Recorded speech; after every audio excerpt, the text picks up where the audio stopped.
Ẹ káàárọ̀ o, ẹ káàsán o, ẹ kúrọ̀lẹ́ o, ẹ káalẹ́ o, gbogbo ẹ̀yin ènìyàn Ọlọ́run.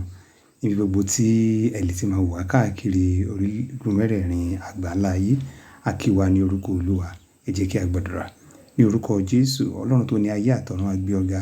Àṣẹ ọlọ́ba torí pé ìwọ ni Ọlọ́run, a gbé ọ ga fún àǹfààní àti oore-ọ̀fẹ́ tó ń fi fún wa láti máa yẹ ọ̀rẹ́ wò lójoojúmọ́ ká lè bá jẹ́ ẹni rere tó fẹ́ ká jẹ́. Olúwa tún lọ́nà ọ̀rọ̀ lédè bá wa sọ̀rọ̀.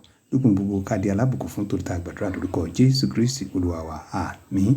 Ẹ̀yin ènìyàn Ọlọ́run, ohun tí Olúwa ní bá wa sọ nípasẹ̀ ìránṣẹ́ rẹ̀ lénìí náà ni wípé jáde kúrò láàárín wọn.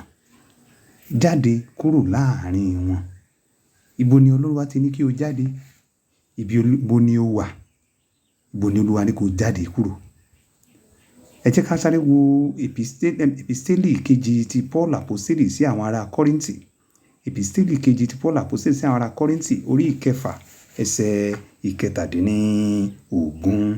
Episteli Paul Àpọ́sítélì sí àwọn ará Kọ́ríńtì orí ìkẹfà ẹsẹ̀ ìkẹtàdínlógún tí ó wí pé nítorí náà ẹ jáde kúrò láàárín wọn kí ẹ sì yára yín sí ọ̀tọ̀ lé Olúwa wí kí ẹ má ṣe fi ọwọ́ kan ohun àìmọ́, èmi ó sì gbà yín. Ẹ rí pé ní àná a sọ̀rọ̀ wípé àwọn ènìyàn Ọlọ́run ṣì pọ̀ káàkiri àgbáńlá ayé. Àwọn ènìyàn ẹni ìwà bí Ọlọ́run olódodo níwájú Ọlọ́run wọ́n ṣì pọ̀ ní ìran tí a wà yìí. A sọ fún wa wípé tó o bá rò wípé ènìyàn rere ò sí mọ́, ènìyàn burúkú ni ó pọ̀ láwùjọ, ènìyàn burúkú ló pọ̀ láwùjọ, ìwọ náà ńkọ́ ṣé ènìyàn rere ni ẹ́?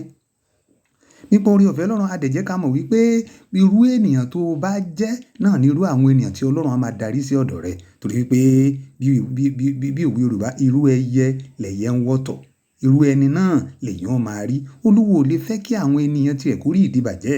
Nítorí náà Olúwa ń sọ fún wa ní èní wípé jáde kúrò láwọn ìwà ìṣòdodo, jáde kúrò láwọn ìwà àìtọ́, jáde kúrò láwọn ọ̀rọ̀ tí ò tọ̀nà, jáde kúrò láwọn ohun tí Ọlọ́run lóhùn ò fẹ́ tó jẹ́ ẹ̀ṣẹ̀ tó jẹ́ ìríra sí Ọlọ́run tí Olúwa fi lè máa wò ọ́ gẹ́gẹ́ bí aláìṣòdodo, tí Olúwa fi lè máa wò ọ́ gẹ́gẹ́ bí aláìwà bí Ọlọ́run. Olúwa ṣetán láti gbà ọ́. Ó ní kó jáde kúrò láàárín wọn. Orin yẹn wípé jáde kúrò láàárín wọn ni Jésù wí onígbàgbọ́. Jáde kúrò láàárín wọn ni Jésù wí onígbàgbọ́. Afẹ́ ayé ló ń di ọ́ lọ́wọ́. Ọ̀rẹ́ lè mú ọ tọ́ ayé lọ pé kó wá lọ gbádùn ara rẹ̀. Ìwà ìparun máa léyìí o. Àwáwí kò ní sí lọ́jọ́ ìkẹyìn, lọ́jọ́ ìdájọ́ ẹ ṣe rere. Jáde kúrò láàárín wọn, jáde kúrò láàárín àwọn ènìyàn tí ó mọ Ọlọ́run, kò gba Ọlọ́run gbọ́. Bó ṣe ń ṣe eléyìí láti mú Olúwa, mo gbàdúrà lórúkọ Jésù Kristi yóò dára fún ọ.